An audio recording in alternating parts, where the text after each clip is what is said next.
Okay, so welcome everybody. Welcome to the second in a series of webinars from us here at AIMM Portugal. This next webinar today is going to be looking at the whale watching industry and asking sort of is this a sustainable industry and having a little closer look at some of the issues surrounding whale watching.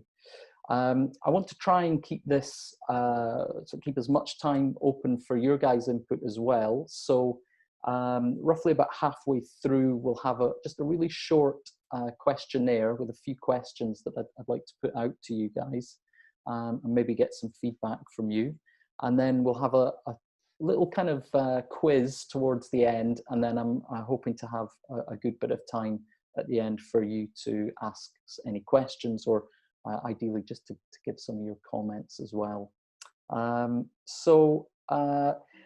Just for the benefit of people who weren't with us last week, I just want to really quickly explain who we are. My apologies to people who were here last week. So AIMM is an NGO based in Portugal, founded in 2010 by a group of Portuguese marine biologists with the primary intention of creating a sort of a platform through which to conduct research, education programs and conservation, primarily into the marine species and the marine environment of the Portuguese Atlantic Ocean. So again, just really quickly, this is where we're based here in the south of Portugal, in the Iberian Peninsula. So not actually in the Mediterranean, we're in the northeastern Atlantic Ocean. And this area to the south of Portugal is known as the Algarve. And our main sort of focus really is on studying large marine vertebrates. So primarily cetaceans, whales and dolphins, but we also collect data on sharks and turtles and things like that as well. Okay, so let's get going. I think pretty much everyone is going to know what whale watching is, so I don't want to dwell too much on that, but what I really just want to start off by making very clear is that what we're talking about here is what the IWC, the International Whaling Commission, describe as a commercial enterprise, which provides for the public to see cetaceans in their natural habitat. So the key thing here is a commercial enterprise. So we're really talking about companies, businesses that offer this as a paying activity. Of course, it's possible to view these animals sometimes from the shore and yourself or in a private boat as well. So usually whale watching as a touristic activity will be conducted from some kind of platform. Now, 9 times out of 10, that's going to be a boat or a ship, but that could be anything from a small, Zodiac or rib boat right the way up to a cruise ship even. Very occasionally there will be some programs conducted from the shore, so you might also have land-based surveys, and very rarely you might even have whale watching tours conducted by air. That's not very common. So yeah, key things here: commercial element, and that this is a sort of recreational activity, and is primarily conducted for profit. So next, let's just have a little look about the sort of origins of whale watching. Might be interesting for some of you who don't know this already. So it's actually been going for quite a long time, 70 years pretty much. The first organized whale watching activity actually took place in San Diego in California. You can see on the right hand side here this large peninsula. It's called the Cabrillos National Monument, and in 1950 this was designated as a public space to view the grey whale migration from that passed very, very close to the coast. And after the first year of this, apparently or reportedly as many as 10,000 people showed up in that first year. So it was obviously really quite a popular activity. So it didn't take long for a local fisherman called Chuck Chamberlain to realize that there was some money to be made in this activity. So in 1955, he actually started taking, for the first time, paying clients out on his fishing boat to get up close to the whales, to get a better look at them as they passed by. And this was really the origin, the beginning of the whale watching industry that we understand today. Since 55, it's obviously grown very rapidly. And this is one of the key things that we want to keep in mind today when we're talking about sustainability of this activity. So initially, for the late 50s and 60s and even early 70s, most of the expansion took place in North America, primarily on that west coast, so north through California and into Canada, and also south down across the border into Mexico. But also some other whale watching activities were set up on the east coast of the US as well, in New England. And then in the 1980s, this is when we start to see the growth sort of spread out with North America. And in particular, some sort of hotspots that emerged were around Gibraltar, so around the entrance to the Mediterranean, on the southeast coast of Argentina, the island of Sri Lanka, and even Antarctica. But really, the main sort of period we want to think about where there was the main boom in growth was in the 1990s. And this is where we really start to see the numbers of companies, the number of participants increasing very rapidly. By 1994, we had whale watching taking place in over 50 different countries. You can see quite clearly here in the space of sort of 10 or 15 years, almost sort of tripling the number of participants. And obviously I would expect that to have increased even more since then. A survey that was conducted by the International Fund for Animal Welfare estimated that there are now currently 3,300 licensed companies worldwide performing or offering this touristic activity. And it's obviously really important to remember that for every licensed company, there's likely to be another one that isn't licensed, small private fishermen just offering small tours. So that number is probably a lot higher. Over 119 countries, so this has really now become a worldwide activity. Obviously, cetaceans occur in all the world's oceans and seas, so there's the opportunity for people to open these companies in virtually every country with a coastline. And you can see that this is big business now, over $2 billion US dollars in revenue. And again, these are kind of fairly conservative estimates, sort of direct revenue from this industry. There's obviously an awful lot of indirect revenue as well, sort of other companies, restaurants, and other businesses that are attached to this activity. 500 dependent communities. So there's a lot of towns and villages that whale watching has sort of become the main source of employment, really. So it's obviously very important for those communities. The picture on the lower right, any of you who've visited New Zealand might recognise is of Kaikoura Bay, which is a really good example of a community that's heavily dependent now on whale watching. So 13,000 jobs worldwide. Again, these are estimates, but you can see it's a big business now. I'd like to just focus a little bit on the situation here in Portugal.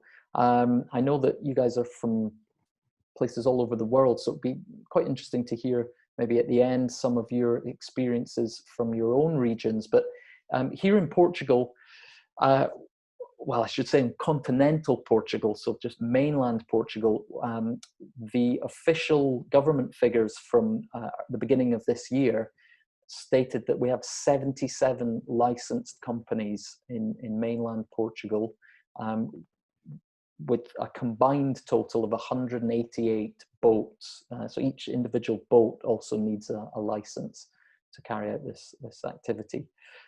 So keep in mind that doesn't include the island of Madeira or the islands of the Azores in the central North Atlantic, both of which are, you know, whale watching hotspots in their own right. So there's going to be a lot of other companies based there as well. Here in our region of our main region of study in the Algarve, we have 46 companies and 126 boats.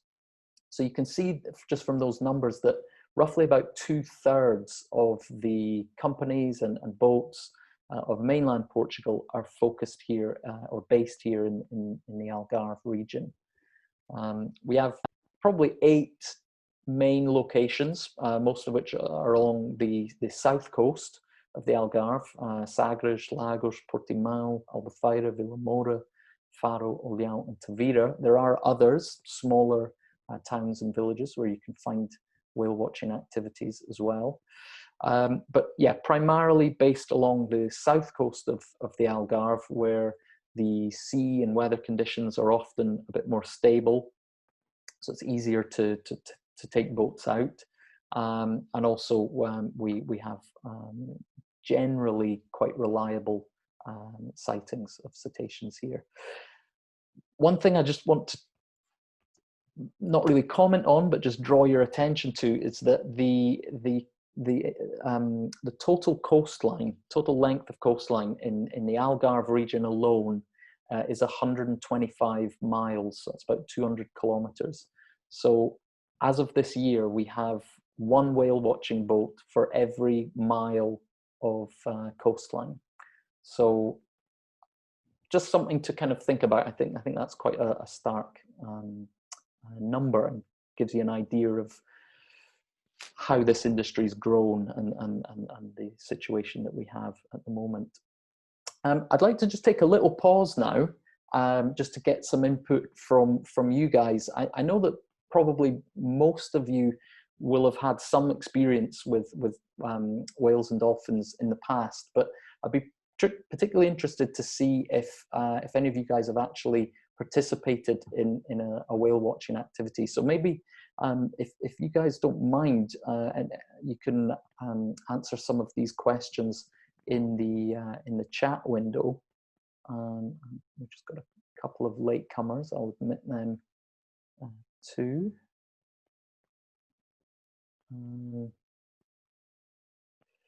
So yeah, really the first thing to ask is, you know, just have you participated? In fact, I'm wondering if I've maybe disabled the chat. Let me just check that you can all participate here. I think you should be able to.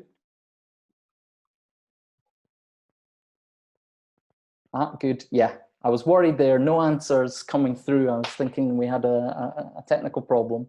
So yeah, I can see some good answers here. So yeah, I know that some of you might not have participated in this. Maybe some of you have seen cetaceans from private boats, maybe from the land. Maybe some of you have seen them in aquariums or in theme parks.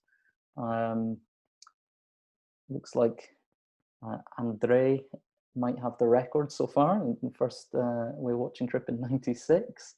So we've got a few answers coming in here. I might just select, if I'm going to pick a lucky winner to see if you'd like to maybe tell us a little bit more about your experience. Let's have a look here. Maybe Teresa Ippolito. I apologize if I didn't pronounce that correctly.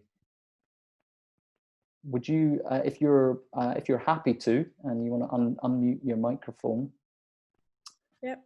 Do you want to? Yeah. It said here that you went on a whale watching trip in Tarifa, Spain. It's not too far away from where we're based. Would you like to tell us just a little bit about that experience? Yeah, so that was the first time I actually did a whale watching trip. It also included dolphins. Okay. It was a relatively small boat, maybe around 20 people on it, including some crew members. And we were lucky enough to see some pilot whales. So that was really cool. It was the first time I'd ever seen any. And we also saw a couple dolphin species, common dolphins, and I don't remember the other species. Okay, very good. Well, it sounds like you were pretty lucky. A lot of people will, you know, might be lucky just to find one species. So it sounds like you had a good bit of luck that time. The highlight was actually seeing a mola mola, the moon or sunfish. Yeah, so in English we call it a sunfish, and then confusingly in virtually every other language, when you translate back into English, it's a moonfish. But yeah, but yeah, no, they're really cool to see. So the other things that I'm also interested in finding out from you guys is whether or not you had any kind of interaction with guides or biologists or naturalists. So was there any kind of briefing or maybe a debriefing? You know, sometimes during the actual sighting, it can be a little bit sort of busy. Everyone's taking pictures. It's not always the best time for guides to talk with the clients, but sometimes they'll wait till after the sighting to talk a little bit more. So that would also be interesting to hear from you if you had. Yeah, that I'm kind of... happy to share. I did a little bit of research, but it was so last minute because we were expecting really bad weather. But we ended up going and everything went pretty well, I think. There were biologists on the boat, about 3 students. They were undergoing they were just either doing volunteering or doing an internship. And so they were very, very knowledgeable. As we were approaching the animals, they would always explain the sort of etiquette of the boat and proximity, and to avoid flash, things like that. And they did give a lot of detail about the species, specifically to the area, but also, you know, since it's a strait, they would explain what they're doing there, if they're resident or not. So there was a lot of information. I was really, really positively surprised. And they were only in, I think, first and second grade of university, and they were Portuguese. So they were also speaking in English as well as in Portuguese and Spanish, but most of them were Portuguese. So Wow. it was Okay. very dense. Yeah. Okay. Well, it sounds like you've had a pretty good, I would say, pretty good first experience. A lot of the things that we would hope for in this activity were present. Maybe I could bring someone else in. Thank you, Teresa, for Thank your you. contribution. Maybe Maria Pana. I don't know if you'd like to contribute. Hi. Hello, Maria. Hi. Thank you, Maria. Maybe you've said here that you participated in some whale watching in Iceland and Seattle and Boston, so some really quite varied locations. I was wondering if maybe you could well, tell us just a little bit about one of those experiences, but also tell us how you sort of rated the experience itself, how it made you feel. Quite interesting. The first one was in Seattle, and I saw orcas. There were plenty of orcas, and it was the best experience. We had the biologists on the boat. They were talking about their family, how they are coming together, how they grew up, their babies, their goals. Very interesting. In Iceland, I saw just minke whales. I was actually with the airboat, I can say, like it was like a safari. So we were just about 10 people on the boat.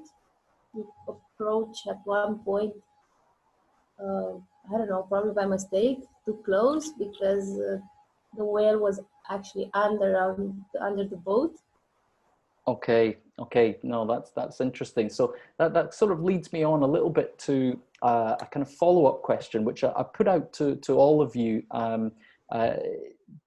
just something to sort of think about, because obviously this is it's a wonderful experience. I think we would all agree that, you know, when you go out on a whale watching trip and you're lucky enough to find these animals, it can be for a lot of people a real life-changing experience. But I'd like you to all maybe try to put yourselves in the mind of the animal and have a think about your own experiences during that whale watching, and think about how the animal may have felt in that during that time. Now, I'm trying not to sort of lead you towards any particular answer, but just to have a think about how maybe your experiences could differ from the experience of the animal, because I know it's very easy to get caught up in the moment when you see those animals. So something to think about. Maybe we can come back to that more at the end, and get some more stories from some of you as well. So yeah, keep that in mind. Thank you, Maria, as well, for contributing. So let's just continue a little bit more. I want to talk obviously about the impacts of whale watching. I think that's obviously very important to mention. We'll start with the plus points, the benefits. We saw before, you know, huge number of jobs, huge sort of industry behind the whale watching. So employment has to be, you know, a big plus. This has really helped to transform a lot of coastal communities. Kaikoura we saw before, but you can pick dozens of other examples all around the world. Kaikoura is an interesting one, just to draw your attention to, that in the space of 10 years, the number of visitors that they received to participate in whale watching increased from 3,400 to, you know, over 800,000. So it's this huge growth, and obviously that brings with it, you know, hotels and restaurants and all this sort of surplus industry to support the whale watching. So this has really allowed a lot of coastal communities to thrive, to employ people who otherwise might be unemployed, and more importantly, it's allowed some of these communities to transition away, to move away from what could be really much more harmful activities. I think we'd all agree that whaling would be one example of that. And to draw your attention maybe to the Azores is a good example. Whaling in the Azores was only banned in 1986, so it's relatively recently, in my lifetime. And instead of that causing sort of widespread unemployment and huge economic problems, what a lot of the local whalers did instead was to repurpose their boats for whale watching. Some of the sort of factories where they would process the whales were refurbished and became museums. So this was a way for local communities to actually benefit from whale watching, but also reduce harm to the animals as well. Another really important benefit that's obviously very relevant to AIMM is research. Any kind of research, if you ask any sort of cetacean researcher, they'll pretty much all agree that one of the biggest sort of obstacles is funding. You know, it's expensive buying and maintaining a boat and a crew, fueling a boat. This is an expensive activity, and so if you can take advantage of what we call a platform of opportunity. So another vessel that's already out there with the animals, you can take advantage of that, platform to collect data. Then this can in turn be a really cost-effective way to collect data. Of course, it's important to remember that this is not a dedicated research vessel, not a dedicated research trip. So there will be limitations in the data that you can collect there, but it certainly allows for much more data collection than we would otherwise have access to. Here at AIMM, we're fortunate enough to have our own research boat, Ketos. So we divide our time between our own research vessel and then also using some of these platforms of opportunity. Also, from the point of view of the whale watching company themselves, having a scientific partnership can actually benefit the company as well. It shows that the company has an interest in conservation and scientific research. It can improve their image, so they may sell more tickets, but hopefully it can also improve their the quality of their trip as well. So we can actually help train some of the staff on the boats, so the skippers and guides, even the land-based crew that talk directly with the clients. So overall, this can hopefully sort of boost the quality of the product for the clients as well. And then, of course, education. So I mean, this applies for any kind of ecotourism, really. If there's no educational element to it, then really you have to start questioning what the motivations are. So this is obviously a really unique kind of special opportunity. As I said before, for some people, it's a real life-changing moment the first time that they see one of these animals in the wild. And so a whale watching company should be using that opportunity to raise awareness of conservation and environmental issues, to explain a little bit about the animals, the ecology and behavior of the animals, and sort of inspire the clients to take something positive from the experience and maybe even sort of enact some kind of change in their own lifestyle, whether that be using less plastic or whatever. Okay. Unfortunately, it's not all positive, as I'm sure you're aware. So there are some negative aspects, but for every company that performs responsibly, there are sadly others that don't. One of the sort of main threats, main problems, I suppose, from the whale watching industry would be this anthropogenic noise. So just the noise of the boats, even the physical presence of the boats themselves. So even with engines switched off.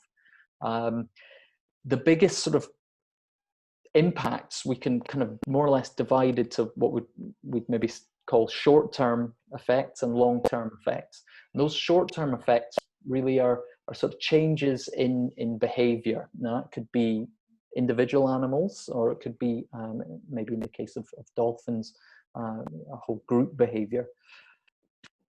There's all sorts of ways that they may be affected, but the ones that we really are concerned with are sort of biologically important activities. So here we've got feeding, foraging, resting, nursing, and socializing. So if any of these activities are disrupted by the presence of boats, we're actually affecting how those animals are living. Maybe even just the physical presence of a boat might distract the animal from a feeding moment, for example. You need to keep in mind that these are highly inquisitive, intelligent animals, and they are often drawn towards boats just out of curiosity. So So that's obviously something to keep in mind. Then, of course, the acoustic behaviors. So, you know, these are animals that rely very heavily on sound to communicate, to socialize, to find food. And studies have actually shown that, particularly in the case of killer whales, that prolonged exposure to engine noise, even for as little as 45 minutes or an hour, can actually affect the orca and cause them to change their hearing threshold. So, you know, 1 hour exposure to a boat can actually have a, you know, pretty serious impact on those animals.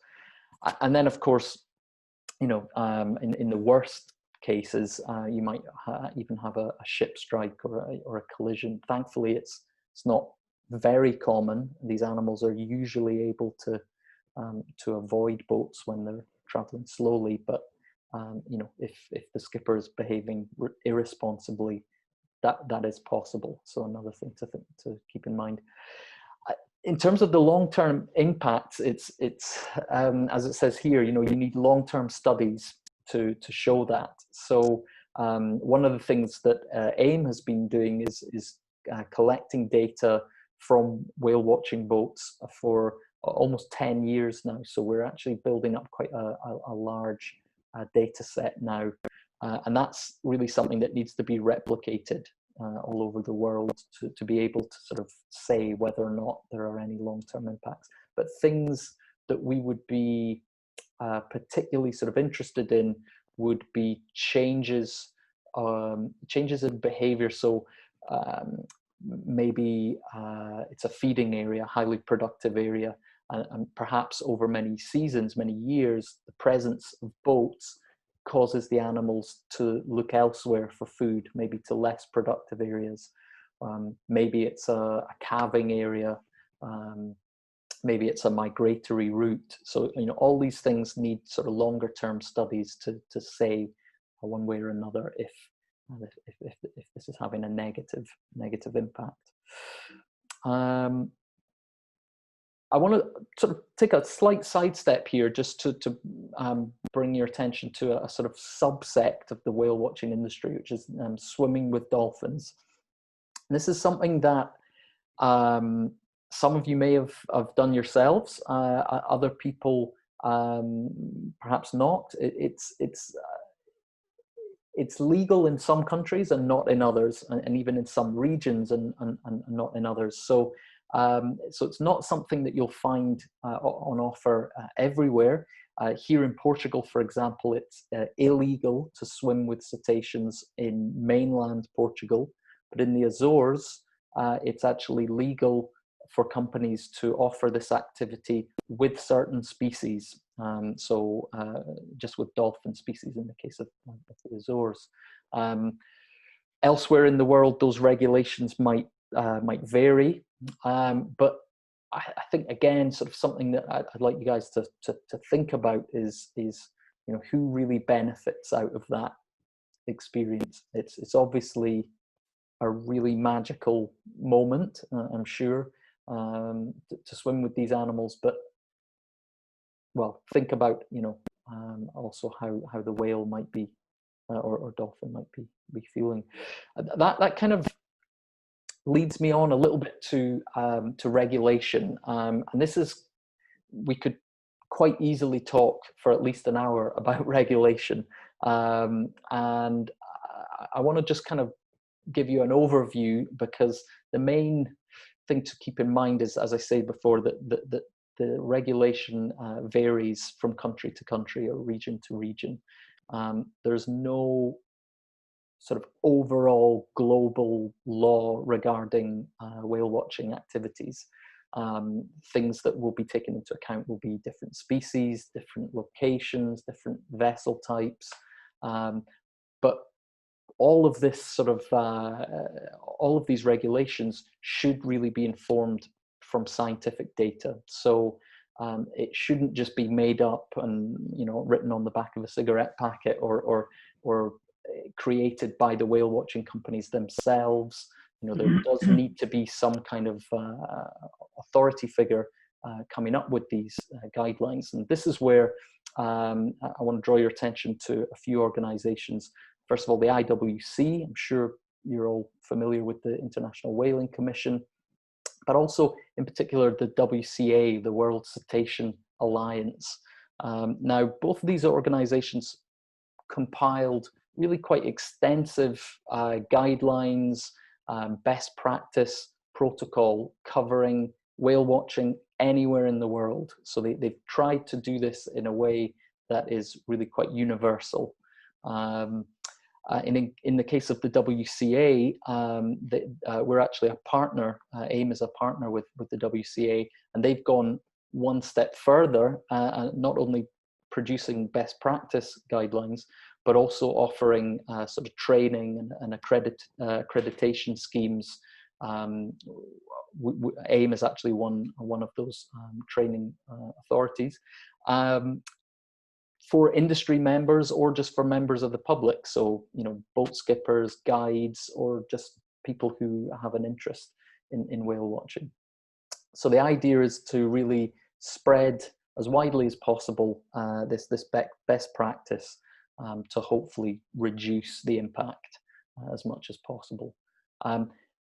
I've put here must be enforced. I mean, I think that's pretty clear. It's all fine and well having extensive guidelines, best practice, training, accreditation schemes, but unless there is actually laws in place to back these up, it's pretty meaningless. And so it's really important that nation states have adequate laws in place and that they enforce them. And of course, this varies from country to country. So sadly, you know, we also have to take some responsibility ourselves. So the whale watching companies need to be acting responsibly, even if the maritime police are not there watching what they're doing. But also clients, you know, there's a degree of responsibility on us as well to do some research, to choose companies that maybe have an affiliation with a scientific or conservation group, to make sure that your dollar, your money is going towards a responsible company. Okay, I want to spend a little bit of time now just talking about the sort of best practice. Now, you'll see all sorts of variations of this this pictogram here online. It does vary from country to country, but in general, this is a pretty much universal kind of guideline. I want to start off just by drawing your attention to the actual diagram. First of all, what this is really trying to sort of get across is, in particular, sort of how the whale watching boat or indeed private boat should approach the animal, where it should be during the sighting, and how it should then leave again. Now you can see the whale, hopefully, in the center of the diagram. You've then got a red semicircle underneath. Now that would be the sort of the no-go zone. In the case of Portugal, so this chart here is relevant to the Portuguese law. That's 30 meters from the animal. So you should always keep the boat at least 30 meters from the animal. Sometimes the animal will be inquisitive and will approach the boat, and that's fine. But you that should be the animal's choice to do that, and it should always be free to leave again at any time that it wants. We've then got a yellow semicircle, which we would maybe call the sort of area of proximity, or the proximity zone. In Portugal, this is 100 meters from the animal, and any vessel inside that zone is considered to be with the animals. The universal best practice in the law in Portugal states that there should be a maximum of 3 boats at any one time in that zone. Any more than that, and you're causing unnecessary or excessive stress to the animal. And also, you can see from the picture here, ideally all the boats should be on one side of the group or one side of the animal. As soon as you start having boats on both sides, it can give the impression to the animal that they're being sort of herded. slightly. And then what's very, very important is that you never enter, exit, or position the boat directly behind or in front of the animal. So this sort of middle section of the pie is, if you like, the sort of triangle immediately behind the animal is the prohibited zone. So never approach the animal directly behind. It's going to feel like it's being chased. And then of course the animal should have at least a full 180-degree space in front of it without any boats, so it's free to change direction if it should want to. So as the boat approaches, should ideally approach from the side and slightly behind the group, obviously approaching slowly, assessing the group, assessing the animals. What are they doing? How many animals are they? How are they spread out? So that you can approach in the most careful way. And then, of course, when you're leaving, you want to gradually slow the boat down and gradually veer away from the animals. You should never be accelerating away and ahead of them. And then a sort of fundamental golden rule is that you should never put the boat into reverse.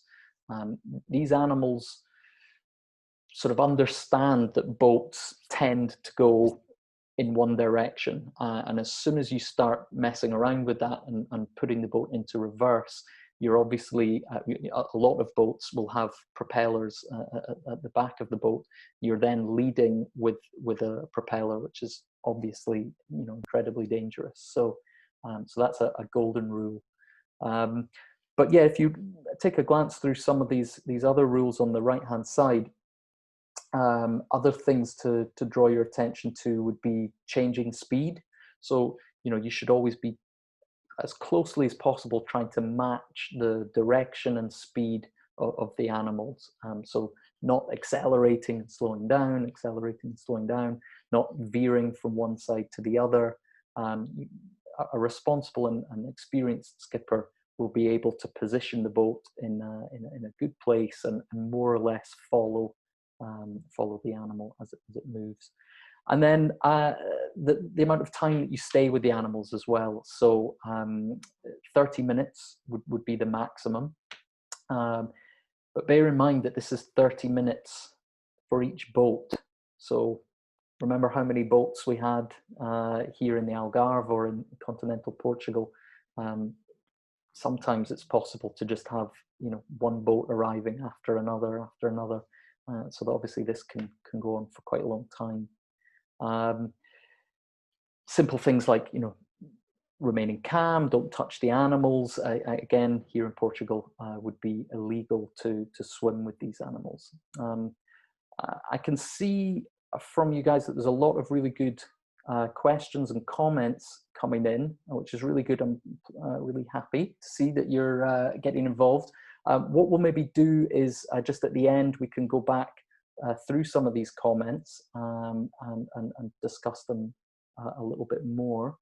But let's just crack on. I think we still have some time. So I just want to draw your attention to responsible whale watching. So these are the things that that generally you should be looking for: following regulations, keeping the whales and dolphins in putting them first rather than the sort of profits or anything like that. Having obviously health and safety and offering a high standard for the customers, so the boats should be safe, all of the correct safety equipment. Having a knowledgeable guide or naturalist on board. Doesn't need to be a marine biologist, just should be someone who is familiar with the animals in that region and is able to speak well with clients and impart knowledge and engage people. So obviously that education element is very important. And then to look for companies that have that scientific partnership element. Okay, we've talked a little bit about rules. I know we could talk more about this. I just want to give you guys a little spot quiz. Those of you who were with us last week for the Cetacean Species ID webinar. It's a similar kind of idea. I want you to have a look at this picture, and then if you can put in the chat, tell me what you think is going wrong in this picture. There's actually a few things wrong, so let's see what you guys think. We've got some good answers already. Yeah, I think pretty clear, too many boats, isn't there? If I look very closely, can count 6 boats, and I think in front of the boat on the left-hand side, there's actually a jet ski as well. Here in continental Portugal, jet skis are banned from approaching whales and dolphins. So yeah, too many vessels. And as Paulo and Alicia, and I think a few, and Joanna, are all noticing that they're too close. They're surrounding the animals. We have boats kind of pointing in different directions. Bonus point quickly for anyone who can identify the species of cetacean. First person to answer gets a gold star. Joanna, well done. Very good, very good. Okay, this next one is also fairly easy, I think. I won't spend too long looking at this one, but it's a similar situation. I think hopefully you can see we have a lot of boats facing different directions. It's a bit of a mess. In fact, we can't even see where the animals are. So if we can't see where they are, it's likely that the skippers don't see where they are either. So it's it's a little bit of a mess there. The next one is a little bit difficult, maybe just from a picture. I'll see if anyone has any ideas. Yeah, so Ryan, that's quite right. It's going too fast. Accelerating, yeah. Joanna, very good. Speed and position from Joanna, yeah. So I think you're sort of getting the picture here.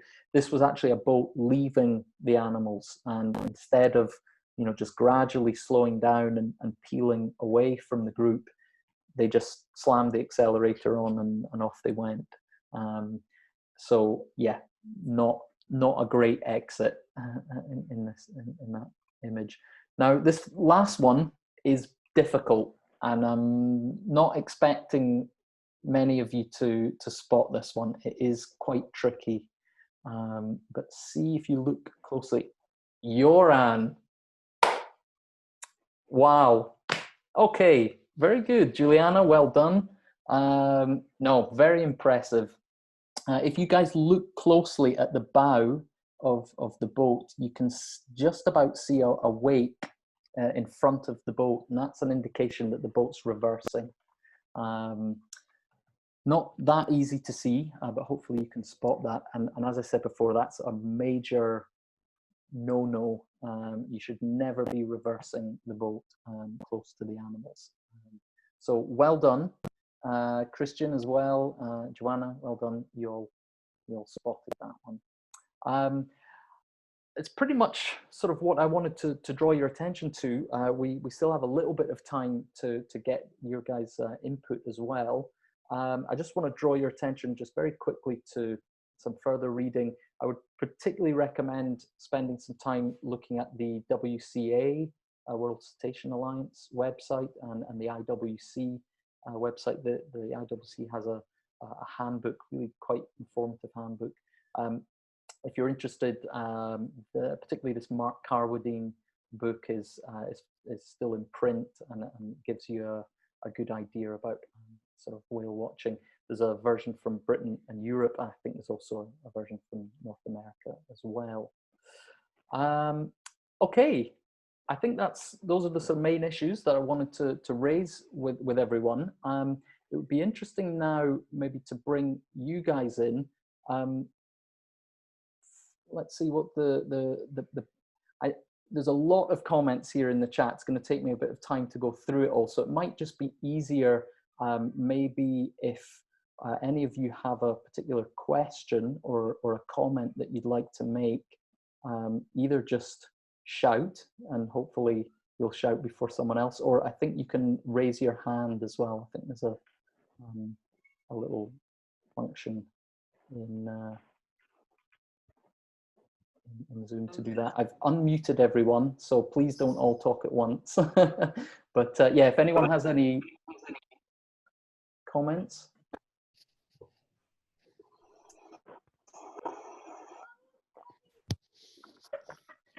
Somebody must have something to say. Henry, Yes. I'll go first. Okay. Right. I'm just going to read what I typed on the chat regarding two of your questions that you were saying for us to think about. Yes. Yeah. So regarding the second one of swimming with dolphins, what I wrote, in my opinion, again saying my opinion, of the experience. Yes, it's a unique experience for us. The benefit is mainly for us, not for the animal. The animals can live well without our presence there. So us going that close to an animal that is not used to humans, it's a wild animal, there's always the wild card factor, because it's just a huge concoction for, you don't know what's going to happen. Yeah. Because if the people are not respectful and they don't know how to read the animal signs, that can go sour very quickly.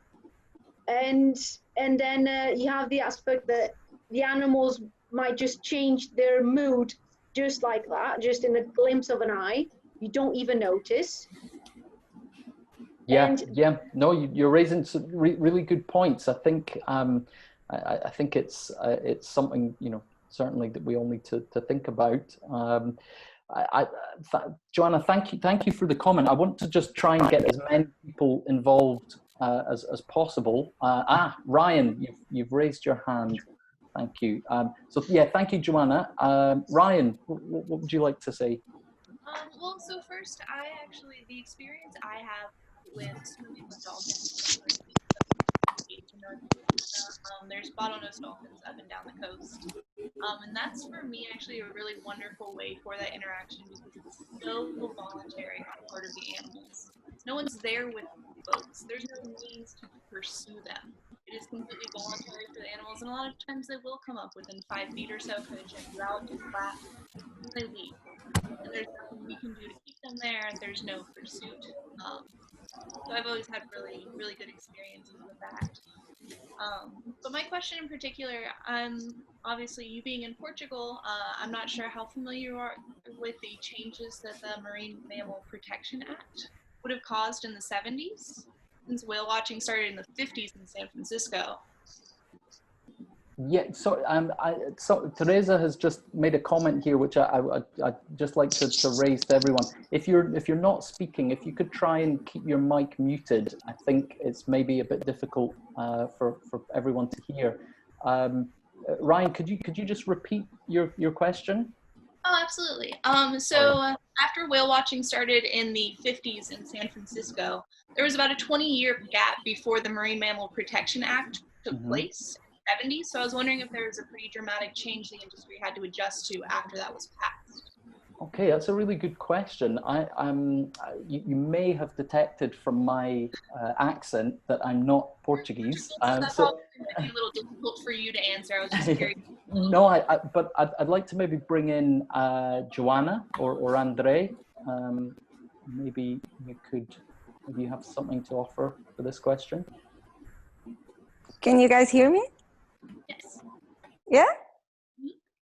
Right, so that's actually a very good question. But the thing is, in the beginning, the whale watching wasn't as big as it is nowadays. And even when the Marine Mammal Protection Act came out. So, you know, was it's great that the Marine Mammal Protection Act existed and have all the legislation for also recommendations for whale watching, but yeah, I don't know, to be honest, I don't know if the industry at that time when the Marine Mammal Act came out, if it changed too much in relation of what it was before the Marine Mammal Act. So yeah, no, I don't know precisely how it went, but I don't think it should have created that many problems. Okay. Okay. Ryan, thank you again for your question. I'm mindful of the time, and I really want to try and bring in as many people as possible. So thank you again, Ryan. Brian Elliott has raised another really important point here, I think. Brian, maybe you'd like to read out your comment or just expand a little bit on what you wrote there. Just having worked in marine conservation for 30 years now, and done everything from working from NGOs, government, now for the European Union, I think education for boat owners is important, because although you have guidelines for people who do whale watching, and licenses can be tied into legislation, regulations and everything else, what we found is it's not the what we've seen and what I've in the past is it's not the actual people who are doing the whale watching that cause the impacts, it's the boat owners who don't understand the regulations. They think it's great to have a dolphin coming up, or go chasing after a whale or something like that, and they don't actually understand the impact that they're having. And I think that's important. Although the guidelines are important, we need greater education of the bigger boating and recreational craft community. I mean, I've been in Setúbal many times looking at the dolphins in the Sado, and the amount of private vessels there, the dolphins, outweighs the licensed operators, because there are only about 3 or 4 licensed operators that work all the time. The actual public and the sort of day trippers, so to speak, with their boats, whether they hire them or it's their own boats, cause bigger problems. Yeah, Brian, it's a really, really good and important observation. I think anyone who like you has experience of this this activity in sort of particularly touristic areas will attest to the same thing. It's a big problem for us here in the Algarve. As you say, it's all fine and well sharing this information with licensed companies, but when you have dozens and dozens of private yachts and boats in the area, yeah, that's a big problem as well. So yeah, you're quite right. It shows how important it is to actually get this information out to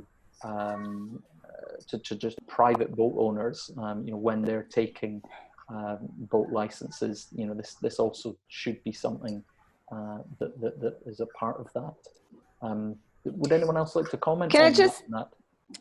I would like to just make a comment. Can you guys hear me? Ari, I'm not sure if you can. Yeah. Go ahead. Yeah. Okay. So that's a very good point. And in that line, obviously, we think that the boat owners, the skippers, and everybody that actually works actively in the field with these animals during a whale watching trip certainly need to be more aware of the activity itself. And in that line of thought, as Henry mentioned before, for example, the WCA and we're helping, AIMM is helping with that, is precisely to give courses specific for skippers, whale watching skippers, whale watching guides, and for boat owners as well, if they want. Another thing that we are trying to do, and Andre read my mind now because he wrote it down, is actually try to reinforce the presence and this sort of awareness together with the maritime police and the Department of Conservation of the country that you live in. And also, it's very important, and we're also trying to do that, is to work together with the teaching schools for recreational and not just recreational, professional as well, for boats. You know, when people go and get their boat license, it's quite important that this very briefly, you know, this is explained as well, or it's available for people to in a more easier way to find. Very good. Yeah. So, you know, I think Joanna's quite right there, and yeah, as she said, our other colleague Andreas is mentioning this. I know this is a personal bugbear of Andres. You know, if you do witness bad activity, either from a boat or sometimes even from the land, take pictures, contact the maritime police or, you know, the authority in your area, and you know, do make sure that gets reported. But yeah, I think training is obviously incredibly important. I'm gonna have a look through. Is there anyone else who would like to raise any comments? We still have, well, we're actually a little bit over our time, but I can see that this is really a sort of interesting topic for you all. So I'd like to maybe get one more input. Andre. Henry, I got two questions during your presentation on the chat that I think could be interesting for us to talk here. One is about when we were talking about the rules to be close to the animals, someone asked if we should keep the engine on or off.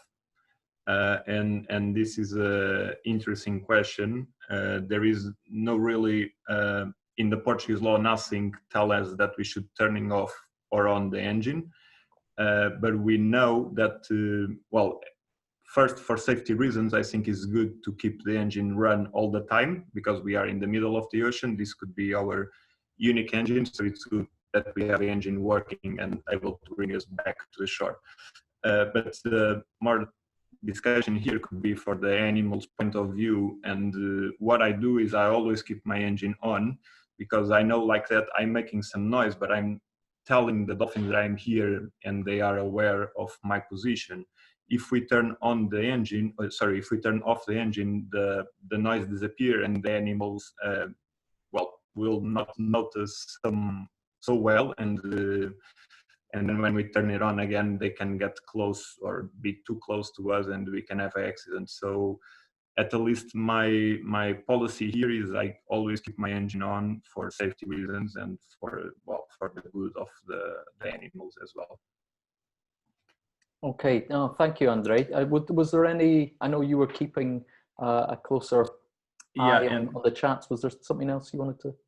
There was another question, I think this was from Uran, that, but maybe it's, well, question that we all gonna have is, he asked what we should do if the animals approach the boat. And this question, if we are already inside the area of the animals, the best thing we have to do is keep our direction and speed. Of course, if we are talking about dolphins, if we have a whale resting ahead of us, we might need to stop and turn the boat away. But the idea is if the animals get close to us, special dolphins, they are aware that our boat and our propeller are there. So I think we should just keep going, same speed, same direction. And like that, we will avoid make any movement that can get the animals too close to our boat or the propeller. Okay, very, very good. Thanks, Andre. I think we're already over our time. I can see that this is a really important subject for all of you guys. It might be something that we revisit again in the future. I think we'll maybe, with your permission, maybe just time for one more question. Let's just see if anything new comes through. This I know there's this issue with the maritime police. I think that's a sort of a there's a quite important point, Henry. Yeah. From Oana. Okay. That she's saying that you know, she was in the Bahamas and people could swim with the dolphins, and and that so staying behind, so they would, it seems that they would go in the water with researchers and staying behind the researchers. Right. So our question is, are there rules and limitations for research? And this is quite important because there are. So all researchers need to get their own permits to do research. So you need to, usually it's, at least here in Portugal, but in a lot of countries it works like this. You go to the Department of Conservation, you present the work that you want to do, you obviously need to present your CV, your experience, and you need permission to do all sorts of research, okay? If you wanna, even if you're just going there to collect pictures, you need to have that permit. And of course, if you wanna do more invasive techniques, like for example, biopsying, tagging, all that really demands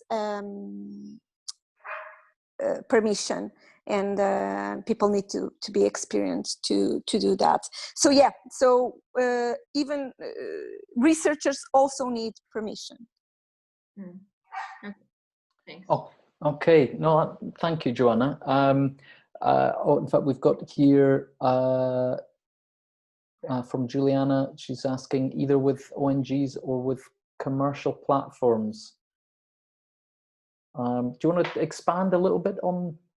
I think comment? This is linked to the previous question. Ah, okay. Okay. She's asking what kind of qualification a person must to have to work in the dolphin watching boat. I think that depends place to place. Juliana, maybe Joanna, do you want to have a word here? Yes. So qualifications, it really depends, right? Usually the more responsible whale watching companies, they try to employ biologists, and they try to promote that their guides are biologists, and if they don't, when they join the company, if they don't have enough experience in the field, they try to help them to get all that experience. So that's what a responsible whale watching company does. Of course, depends where you are in the world. And the thing with whale watching is that it really, really changes in the world. So if you're talking about, for example, a country in Europe or in North America, there's a certain standard that people are used to it.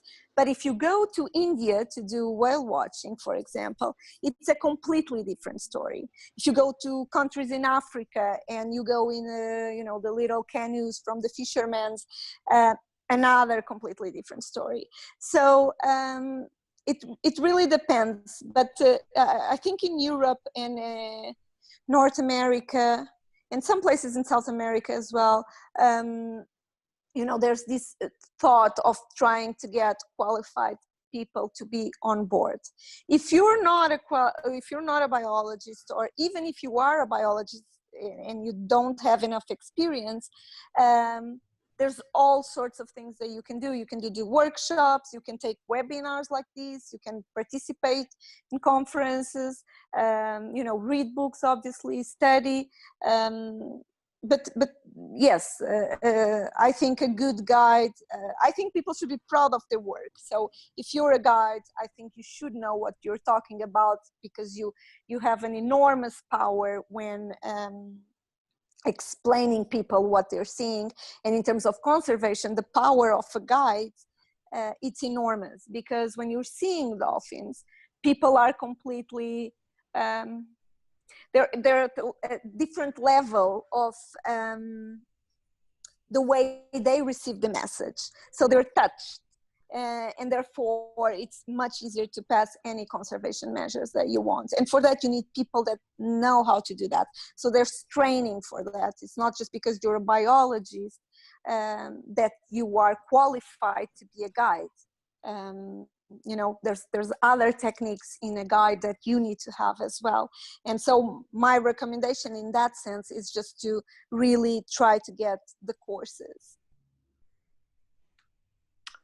Very good. Yeah, I echo Joanna's comments there. It's you know, sometimes naturalists on board boats won't have any sort of degree or background in biology, but they're just very dedicated, passionate, good educators, and sort of very knowledgeable of that specific region or the animals there. So yeah, as Joanna says, it's a whole variety of qualifications really that you need to be a good guide and to be able to sort of impart that knowledge.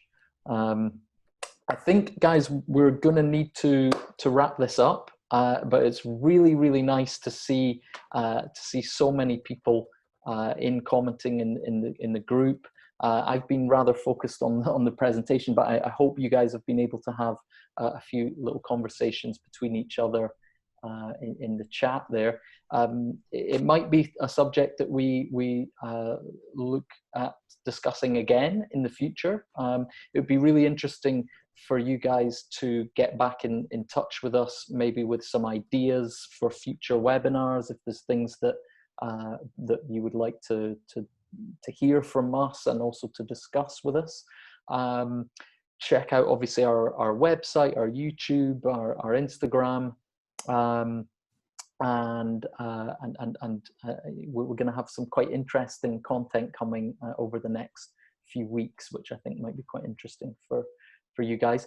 Next week, same time, same place. I think it was Brian who very astutely spotted the mistake last week in the time. I think it's correct this time. So next week at 4 o'clock Portuguese time, so that's GMT +1, we'll be back again to this time discuss cetaceans and humans. So we'll be looking at the sort of history of the interaction between humans and cetaceans. Obviously whale watching is a part of that, so it might be something that we touch on again next week.